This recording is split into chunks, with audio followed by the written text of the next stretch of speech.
We begin in Hungary, where U.S. Secretary of State Marco Rubio is in Budapest for talks with Prime Minister Viktor Orban. At a press conference, Orban said Hungary backs U.S. peace efforts in Ukraine, and he said Budapest was still open to hosting a peace summit between Ukraine and Russia. Rubio's Budapest visit is being seen as a campaign boost for an important right-wing European ally of the Trump administration. Orban's Fidesz party is trailing the opposition ahead of legislative elections in April. After the talks, Rubio praised the close personal relationship between Orban and President Trump, saying it was the core of US-Hungarian relations. We are entering this golden era of relations between our countries, and not simply because of the alignment of our people, but because of the relationship that you have with the President of the United States. I don't think, it is any mystery, and should not be a mystery to anyone here, how the President feels about you, how he interacted with you in his first term as President, and now in his second term as President. That relationship's grown even closer. And it's important to understand how important the relations between leaders are to the relations between countries. So some fairly obvious campaign support there from Rubio for Viktor Orban. I asked our correspondent Ferenc Gál in Budapest if that's likely to help Orban in the coming elections.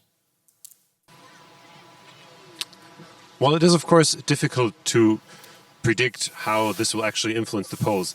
Orban and his campaign team will certainly see this as a big win, as it gives them another event to point to and say, look, we are the ones who are on good terms with the US, with a global power. Specifically, the person of Viktor Orban is crucial to securing a good spot for Hungary in international politics. And we are the ones who can give Hungary a seat at the table with the big powers globally.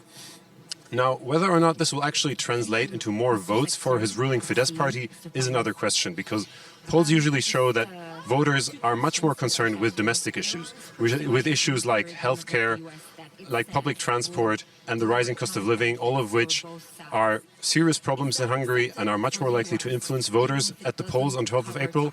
But of course, this event will also likely not hurt Viktor Orban and his ruling Fidesz party. So what else did Viktor Orban and Marco Rubio discuss? What's on Rubio's agenda there in Hungary? Yes, one of the main points was the signing of a nuclear energy agreement between Hungary and the US, which is part of diversification efforts that also the US is pushing for here in Hungary. Then a big chunk of the press conference today was also about progress towards peace in Ukraine. President Trump claims he's the one who can bring peace to Ukraine. Viktor Orban is of the same opinion, and he also claims to be, a force for peace in Europe. He has repeated his invitation or his availability for a peace summit in Budapest, and he has also renewed his invitation personally to President Trump to come to Hungary, which of course Orban would see as a massive win ahead of the elections.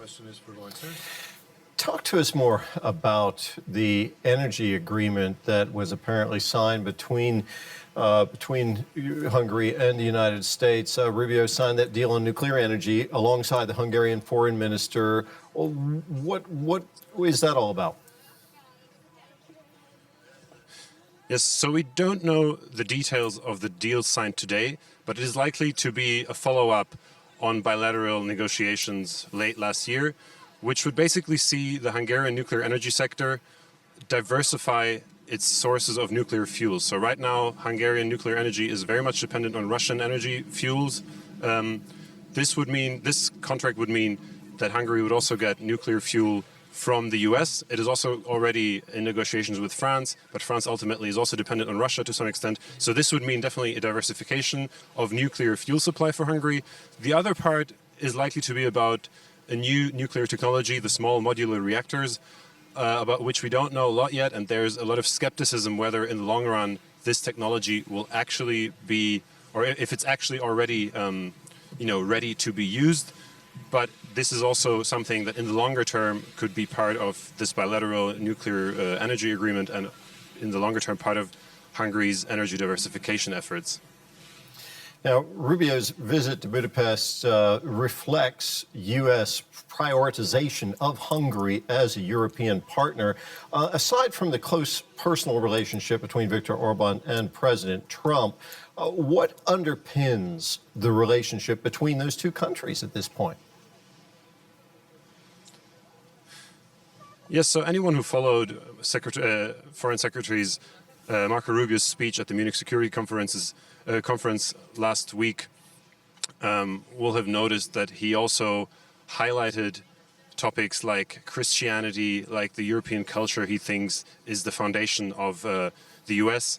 And he also always emphasizes national sovereignty and national interest of national states.